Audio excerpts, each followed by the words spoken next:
Hey, it's Herbert. And you're listening to the About Last Night podcast, you slippery little son of a bitch. About last night.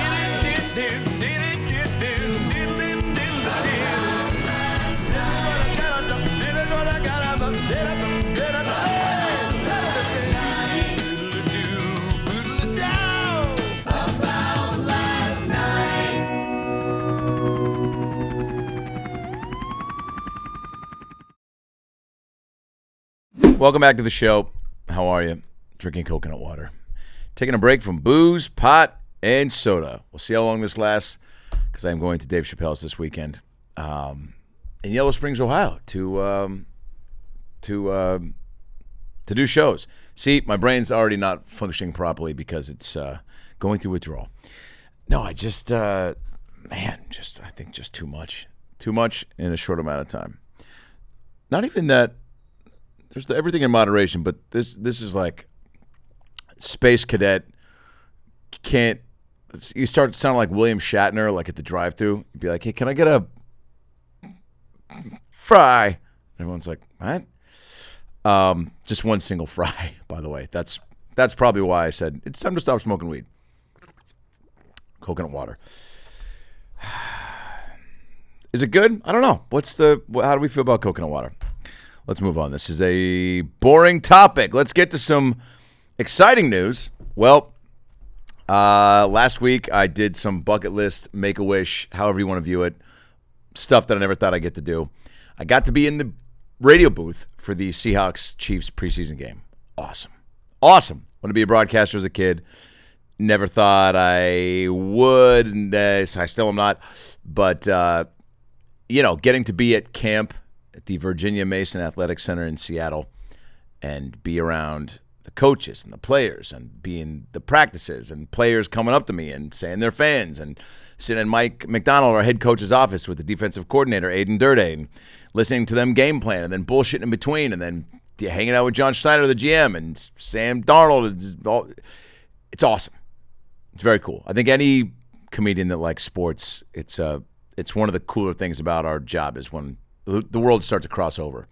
And all these guys are fans the way that we're fans of them. So it's like it's very fun to just be in that world and get a bird's eye view or a front close ticket, however you fucking say it, to that experience. These guys are massive. Say it with me. They're too big. And they don't look like roided up either. They just look like young guys that God was like, great body, great body, great body. You have a great body. God is apparently Stanley Tucci in my eyes. But, yeah, these guys are just different specimens. Just boom, neck veins, deltoids. My abs got pecs and my pecs got tits. Just muscly, beefy, meaty, the type of guys that are like, I like chicken and I like to come. You're like, do you play in the NFL? How'd you know? Just, and sweet guys. All the Seahawks that I talked to were very sweet. Got to go down on the sidelines pregame, see my boy Travis Kelce. That was cool. That was cool just because I'm down there. I'm like, he's out there running around. He didn't play. Him and Pat Mahomes, saving all their juice for the real season. But they're padded up, running drills, getting football reps in. And so I see him. I'm like, hey, Travis. And he ran over, dapped me up, hugged. My buddy caught it on tape. It was very cool. The game itself was incredible. The energy, even in a preseason game, there was almost 70,000 people there. And it was just incredible. And I was nervous, even though I've been on a mic. I did the pregame down inside Lumen Field where the Seahawks play with the other broadcasters, so I was comfy there. I did the end of Wyman and Bob, my buddy's show on ESPN Seattle, which is the best show on the network from 2 to 5 every day. Bob Stelton, Dave Wyman, and Mike Lefko, Matt Nelson. So I'm comfy because I did the end of their show. I did the pregame. And I just got in my head. I was like, don't step on toes. Steve Rabel and Dave Wyman are the broadcasters. Steve Rabel's been the voice of the Seahawks for, I think, 40 years.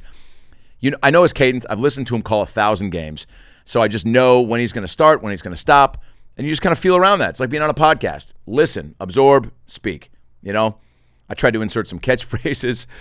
I had one catchphrase. I was trying to get, Mama, open up the kitchen because we're making touchdown salads. That didn't catch on. Jake Bobo got 2 touchdowns. I was like, let me check my watch. Yep, it's Bobo time. Here's one little piece of audio from the broadcast where I made Steve Rabel and Dave Wyman laugh. Nothing football related. Just, again, I tried to insert jokes, not be an actual analyst. But, Jeff Schaefer, who created the league and is Larry David's right-hand man for Curb, is also a big Seahawks guy, and he did the first preseason game against the Raiders, and he was like Rain Man with stats, analytics. He sounded like a broadcaster. He had jokes too, but he was definitely adding football stuff. I did here and there, and was also just bringing energy and commenting. Wow, this is awesome. This is great. And how many? Let me ask you this: when the game, blah blah blah, and then it's preseason too, so there's a little bit more downtime. And if a call was taking a minute, I'd bring up some memories and. But it was just fun. It was just so fun. But here's a little snippet. Hoots the fullback, makes the catch, and he's run out of bounds. Come on.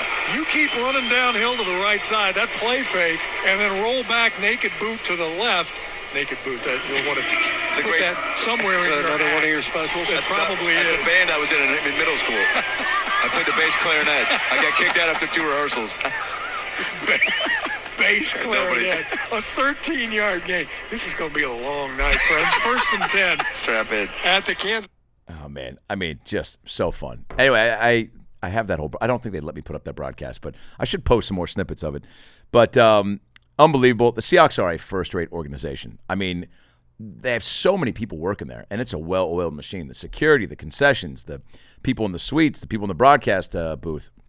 Had a couple Kansas City guys come up and – fan out to me. I'm going to be in Kansas City at the Funny Bone October 10th and 11th. Tickets at AdamRayComedy.com. Also Omaha, Nebraska, Charlotte, North Carolina, Raleigh, North Carolina, Baltimore, San Antonio, Houston, Spokane, Seattle, the Moore Theater, December 19th. My first hometown theater show, December 19th. Be there. AdamRayComedy.com for all those tickets. But these KC guys are like, oh, yeah, we already got tickets. I'm like, fuck yeah. And then one of them was one of the video guys. He was like, yeah, I was with Pat Mahomes and Travis last night. They said they were going to maybe get dinner with you. I was like, yeah, it almost happened. I go, but I made some cardboard cutouts, already posted pictures online just to say that it did happen. But yeah, just all-around fun experience. And maybe get to do it again. Who knows? Raising the 12th man flag, that's next. That's like the badge of honor. That's former players, Chris Pratt, Dave Matthews, Sean Kemp, Seattle icons. I am not that, but I'm now getting more ingratiated into the team. Obviously, I roasted them last December. Going to roast them again this year. So super fun. Brought my nephew to camp and my folks on that Wednesday. And, man, it's just wild. I did 2 years of high school football. Played 7th grade, then 8th grade, 9th grade, 10th. I guess 4 years, right? But 2 in high school. I was never going pro. I'm a 6'1" Jew. Weinstein with the tackle. It wasn't happening. Obviously, as I've said before, quit football to play Danny Zuko in Greece, then found the bug for acting, being on stage, yada, yada, yada. Here we are. But, man, I mean, to just be committed at that age until now, I mean, I guess it's like anything. It's like second nature. Like I was talking to Sam Darnold, SD card. I'm trying to pitch that nickname. I kept calling him Sammy D or SD card. Nobody was picking up on it. But I said, I was talking to him at camp, and he's like, I'm ready to go, man. It's my 8th year. I'm ready to go. 8 years, but, 15, 20 playing football. I think he's 26, 27. So, yeah, man, you just forget these guys have been doing it for so long. So they are, they know where to be. They know what to do. They know how to prep. They know how to train. Hopefully you've been consistent so that you're giving yourself the best opportunity to succeed. But we'll see. Football is, I think, the most profitable sport in the States behind lacrosse and cornhole. I'm going to Ireland. August 31st. Hey, man, do you live in Dublin, Ireland? Let's put another shrimp. Oh, that's Australian. Let me get me Lucky Charms. There it is. Ireland. I'll be in Ireland at the Vicar Street Theatre. August 31st. Dublin. It's a big-ass theater. 1,000 seats. I think we've sold 500. Get on it. We got 500 more tickets left. And we're a week and a half away. Come on, guys, let's go. When am I coming back to Dublin? I'll buy Guinness for everybody. There it is. Guinness on the house. Everyone in the fucking theater gets a Guinness if you show up. If we sell it out, I'm buying everybody a Guinness.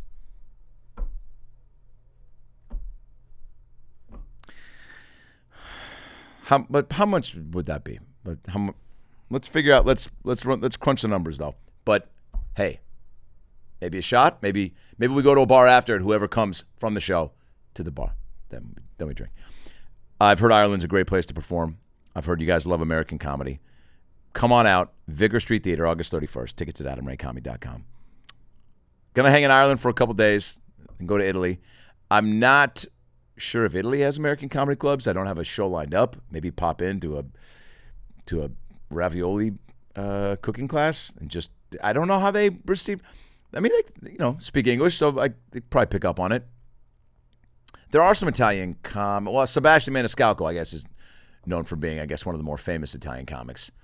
But man, I wish I could just get a group like that. I wish I could just get a fucking group, like, you know what I'm saying, like get a real fan base. You know, Kathy Griffin famously, they say she's got the gays, and then, Ali Wong's got the Asians, and Sebastian's got the Italians, and Seinfeld's got the, it's. I want a group, man. Brad Williams has the dwarf. It's like everyone's got their group, and that's how you transcend. That's how you step up to the streets too, and pop into that warp zone and up to that next level, Jetson style. Suggestions of what to do in Ireland? Suggestions of what to do? Going to be there for 3-4 days. So throw me your suggestions. Throw me your tips, your tits, your tidbits. Throw me your tips, your tits, and your tidbits. Boy, that sounds like a school theater vocal warm-up. When I was in acting school at USC, we had vocal warm-ups that were like tour boat, toy boat, turbo, tour boat, toy boat, turbo, tour boat, toy boat, turbo, abominably, abdominally, anomaly, abominably, abdominally, anomaly, to kind of like get you to kind of, get your diction, get your articulation. I feel like I do that all right on stage. Sometimes I'm talking so fast, and I definitely always am pretty cognizant of trying to enunciate. But yeah, let's see. What was another one? Red leather, yellow leather, red leather, yellow leather, red leather, yellow leather, red leather, yellow leather. I'll tell you this much. 24 years ago, I struggled with that.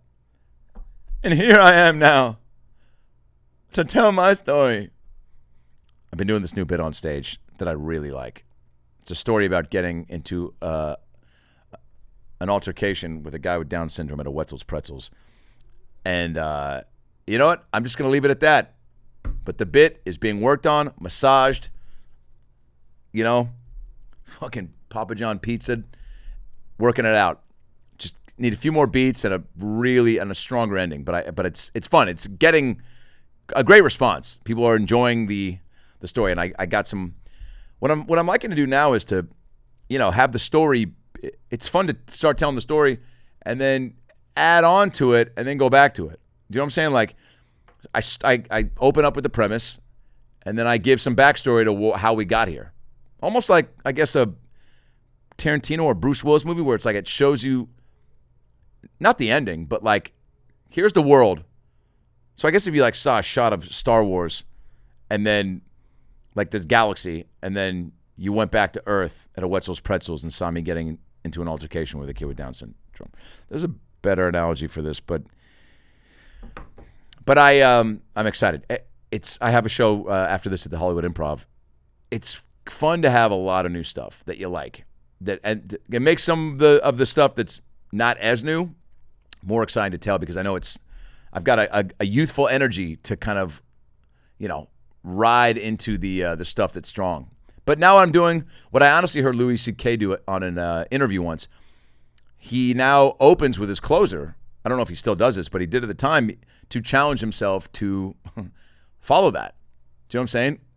And that always resonated with me as far as start moving stronger stuff up earlier in the act. And it makes you kind of have to, and it does. It happened last night. I did some stuff that I usually close on earlier, and I was like, fuck, all right. Well, I got 2 things that I think I can close with pretty strong, but I need more now. So things like that are like the little in-betweens that you just pick up from hearing. This is why I don't think necessarily watching a ton of stand-up is super imperative. It is to just to get inspired and excited about the art form and doing it. And I think you have to have something to look up to and go like, fuck, that looks awesome. I want to do that. You need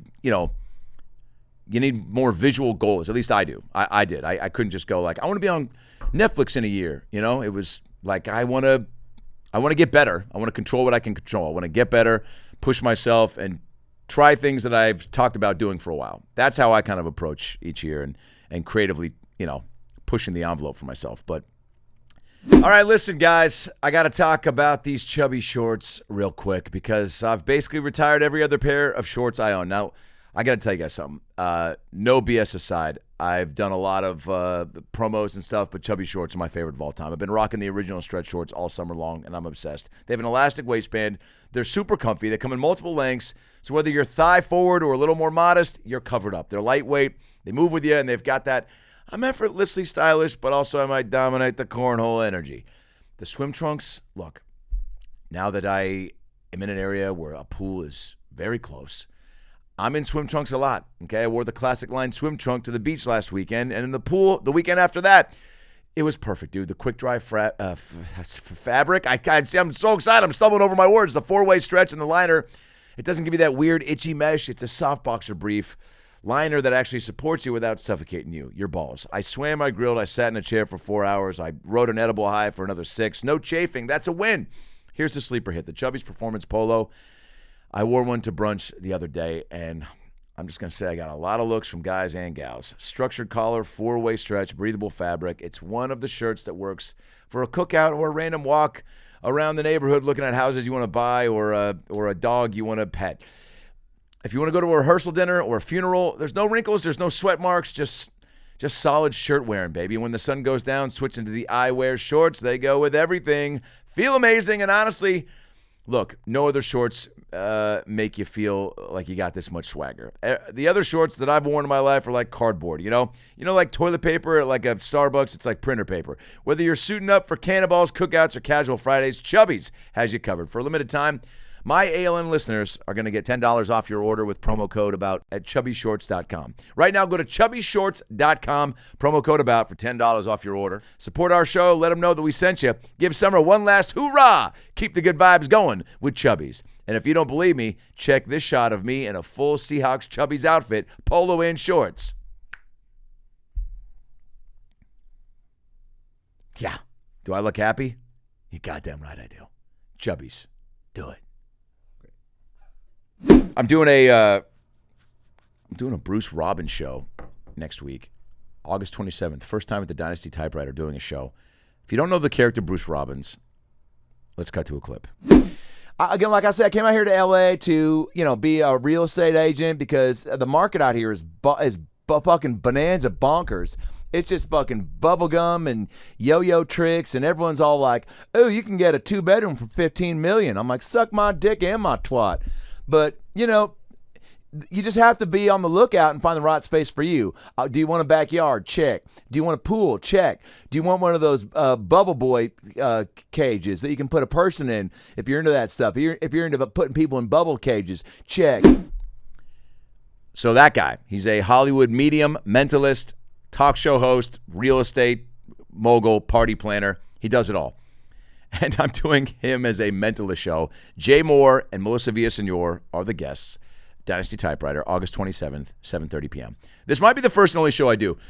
I'm just throwing darts and farts into the wind and seeing what sticks and smells. So come on out. This could be the first and only show. I've got, like with the Phil shows, a map of what wants to happen, but these shows are fully improvised. A lot of audience involvement. And that's, I think, what I'm finding is a strong suit of mine and also what I really enjoy, right? And you gotta do what is fun. And that's what's getting me excited. But I am working with an actual magician mentalist to do some tricks, some actual tricks as Bruce Robbins. And it's going to be pretty fucking silly and fun and potentially mind-blowing, which would be crazy if some of these tricks actually go off without a hitch. I mean, dude. Just think about the Instagram reel. So, yeah, so that's August 27th. could be the first and only show. Although I might do this character on Kill Tony. People have been asking me to do Jeffrey Epstein on Kill Tony. I think I already talked about this. Not going to happen. Not going to happen. Going to Chappelle's camp this weekend. It's Chappelle's birthday, I believe. We're doing shows at the Outdoor Pavilion. Cannot wait. I went to Chappelle's Outdoor Pavilion shows during COVID and didn't perform. Jaleel White and I went out there. Jaleel knew Dave. I met Dave a handful of times. I wouldn't say there was actually any relationship like there is now, where I text with him periodically. And, after we did 2 stand-up shows and a Dr. Phil Live with Dave, which hopefully some pics and vids are going to come from that soon. That's what he said we'll talk about that at some point this weekend. Even if it stays up here, all good. It was the fucking one of the best nights of my life. 2 nights. But during COVID, I went out with Jaleel to hang out for one of these COVID, outdoor show weekends.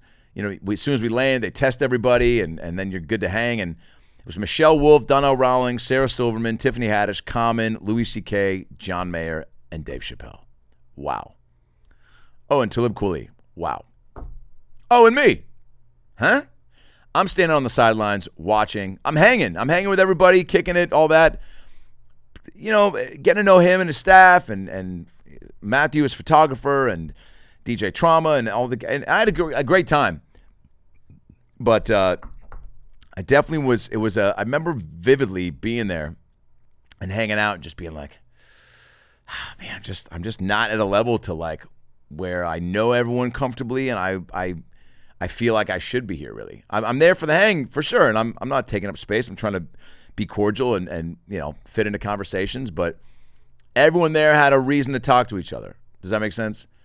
And so that's why going back to do shows at Dave's comedy club, the Firehouse in Yellow Springs, was so special because the show sold out real quick. He was so glad that we were there, and he was so kind and so hilarious. He opened the shows and then did the Dr. Phil Live with Ari Maddie and Sandy Danto and Jaleel White, and that was really special. But I remember standing to the side of the pavilion during the COVID show, and Jaleel looks over at me and goes, "This is killing you, isn't it?"